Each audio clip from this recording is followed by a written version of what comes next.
Hi viewers, welcome to Ashwini captures.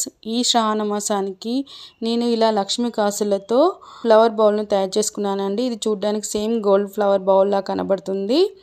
ముందుగా మనం bowl చుట్టూ డబ్ స్టిక్ టేప్ను అతికించుకోవాలి. దాని తర్వాత లక్ష్మీ కాసులను ఒకదాని తర్వాత ఒకటి అతికించుకుంటూ వెళ్ళాలి. సెకండ్ లేయర్లో కాసుకు మధ్యలో అతికించుకుంటూ వెళ్ళాలి.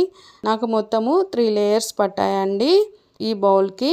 ఇది చూడడానికి సేమ్ గోల్డ్ ఫ్లవర్ బౌల్లా కనబడుతుందండి. మనం తయారు చేసుకునేది మనం చూసుకున్నప్పుడల్లా చాలా ఆనందంగా అనిపిస్తుంది కదండి. మనం ఈ శ్రావణ మాసానికి అమ్మవారిని ఇందులో పెట్టుకొని పూజ చేసుకుంటే చాలా అందంగా కనబడుతుందండి. అలాగే నేను 1 రూపీ కాయిన్స్తో కూడా లోటస్ ఫ్లవర్ బౌల్ని తయారు చేశాను. 10 రూపీస్ కాయిన్స్తో కూడా తయారు చేశాను.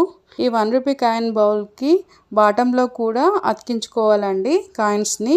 ఈ కింద అతికించుకోవడం వల్ల లోటస్ ఫ్లవర్కి ఆకుల్లా కనబడుతుంది, చాలా అందంగా కనబడుతుంది. చూడండి ఎంత బాగా వచ్చిందో ఈ లోటస్ కాయిన్ బౌలు. మనం ఈ శ్రావణ మాసానికి అమ్మవారిని ఇందులో పెట్టుకొని పూజ చేసుకుంటే చాలా అందంగా కనబడుతుంది. 10 మినిట్స్ కూడా పట్టలేదండి నాకు ఇది తయారు చేసుకోవడానికి. తర్వాత మనం దీన్ని డెకరేట్ చేసుకుందామండి. దీన్ని ఒక ప్లేట్లో పెట్టుకొని ఆ లోటస్ కాయిన్ బౌల్ చుట్టూ ఫ్లవర్స్ అరేంజ్ చేసుకోవాలండి. ఫ్లవర్స్ అరేంజ్ చేసుకున్న తర్వాత ఆ బౌల్లో మనము నిండుగా బియ్యం పోసుకోవాలండి. నిండుగా బియ్యం పోసుకున్న తర్వాత పైనుంచి ఫ్లవర్స్ వేసుకోవాలి. తర్వాత మీ దగ్గర విగ్రహం ఉంటే విగ్రహం కానీ, లేకపోతే పసుపు గౌరమ్మ పెట్టుకొని పూజ చేసుకోవచ్చండి.